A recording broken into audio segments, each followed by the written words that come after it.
नमस्कार। मैं हूं आपका दोस्त विकास दत्त मिश्रा और आप देख रहे हैं सत्य साई दर्शनम। आज 7 दिसंबर 1910 की डायरी एंट्री यानी प्रविष्टि है जो हम पढ़ने वाले हैं।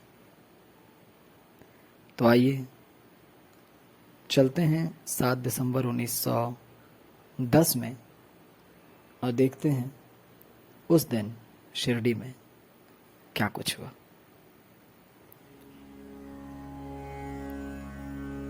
सुबह मेरे प्रार्थना करने के बाद श्री बाला साहेब भाटे, जो एक निवृत्त मामलेदार है, वाड़े में आए और हमसे बातचीत करने बैठे। वे यहाँ पिछले कुछ समय से रह रहे हैं और उनके चेहरे पर एक अद्भुत शांति है। हमने साईं महाराज के बाहर जाते हुए दर्शन किए और दोपहर में उनके पास मस्जिद गए। मैं, बाबा साहेब सहस्त्रबुद्धे, मेरा पुत्र बाबा, बापू साहेब जोग और उनके बच्चे सब इकट्ठे गए, वहां बैठे। साईं महाराज बड़े विनोदी भाव में दिखलाई पड़ रहे थे। उन्होंने बाबा साहेब सहस्त्रबुद्धे से पूछा कि क्या वे बंबई से आए हैं। बाबा साहेब ने इसका उत्तर हाँ में दिया। बाबा साहेब से फिर पूछा गया कि क्या वे बंबई वापस जाएंगे।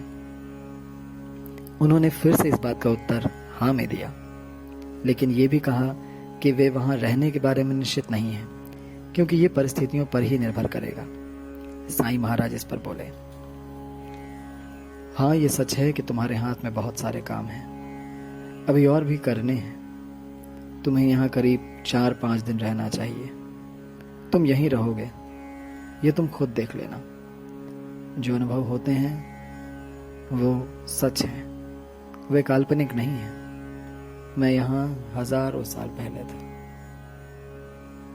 फिर साईं महाराज मेरी ओर मुड़े और कोई नई बात के बारे में बोलने लगे। वे बोले, यह दुनिया भी मजेदार है, सभी मेरी प्रजा है, मैं सबको समान रूप से देखता हूं, लेकिन कुछ चोर बन जाते हैं और मैं उनके लिए क्या कर सकता हूं। जो लोग खुद मौत के नजदीक हैं वे दूसरों की मौत चाहते हैं, उसकी तैयारी करते हैं। ऐसे लोगों ने मुझे बहुत नाराज किया है। उन्होंने मुझे अच्छी खासी चोट पहुंचाई है, लेकिन मैंने कुछ नहीं किया।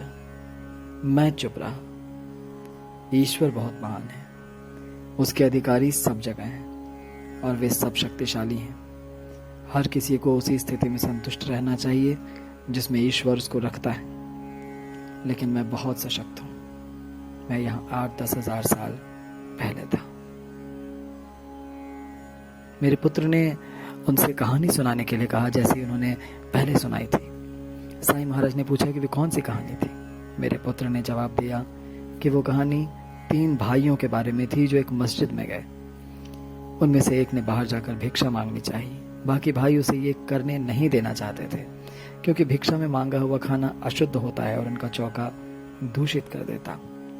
तीसरे भाई ने उत्तर दिया कि अगर वो भोजन उनका चौका खराब कर दे तो उसकी टांगे काट देनी चाहिए वगैरह। साईं महाराज बोले, वो कहानी बहुत अच्छी थी, वे एक और सुनाएंगे जब उन्हें सुनाने का मन करेगा। मेरे बेटे ने कहा कि उसे नहीं मालूम कि ऐसा कब होगा, और फिर अगर उनका मन हमारे जाने के बाद करे तो फिर क्या फायदा। इस पर साईं साहब ने उससे कहा कि वो भरोसा रखे कि कहानी उसके जाने के पहले ही सुनाई जाएगी। मैंने उनसे पूछा कि वे कल नाराज क्यों थे, और उन्होंने जवाब दिया, वे नाराज थे क्योंकि तेली ने कुछ कहा था। तब मैंने पूछा कि आज खाना परोसने के समय वे ऐसा कहते हुए क्यों चिल्लाए, मत मार मत मार। उन्होंने कहा वे इसलिए चिल्लाए क्योंकि पाटिल के परिवार वाले आपस में झगड़ रहे थे। साईं साहब ने ऐसी अनोखी मधुरता से ये बात कही और वे ऐसे असाधारण ओज के साथ कई बार मुस्कुराए कि ये बातचीत मेरी स्मृति में हमेशा अंकित रहेगी। बदकिस्मती से तभी कुछ और लोग आ गए और बातचीत बीच में ही रुक गई। हमें इस बात का अफसोस हुआ, लेकिन कुछ हो नहीं सकता था। हम इस बारे में बात करते हुए लौट आए। तात्या साहेब नूलकर बातचीत के पहले ही हिस्से में उपस्थित नहीं थे, लेकिन बाद में आए। बाला साहेब भाटे शाम को आए और हम सब फिर बात करने बैठे। आज के लिए इतना ही। इस प्रविष्टि में खास क्या है, आपने भी ध्यान दिया होगा कि बाबा की सर्वज्ञता की एक झलक इस प्रविष्टि में आती है। पाटिल के घर पे लड़ाई चलती है और बाबा मस्जिद में बैठे बैठे कहते हैं मत मार मत मार। वो सर्वव्यापक हैं, सर्वज्ञ हैं, सर्वंतर्यामी हैं। ऐसे पिता, ऐसे परमात्मा को हमारा बार बार नमन है। बाबा ने यह भी कहा कि सारी दुनिया बहुत मजेदार है और सारी उनकी प्रजा है, यानी वो उन सबके पिता। सद्गुरु एक ही समय में दो भावों में अस्तित्व ग्रहण करते हैं। एक वो भाव जिसमें वो परब्रह्म परमात्मा के साथ ऐक्य में होते हैं, दूसरी ओर एक भाव जिसमें वो एक दास की तरह होते हैं। उन्हीं दोनों भावों को भी बाबा ने इस प्रविष्टि में दर्शाया है। एक ओर वो ये भी कहते हैं ईश्वर बहुत महान है, दूसरी ओर वो ये भी कहते हैं कि सारी उनकी प्रजा है।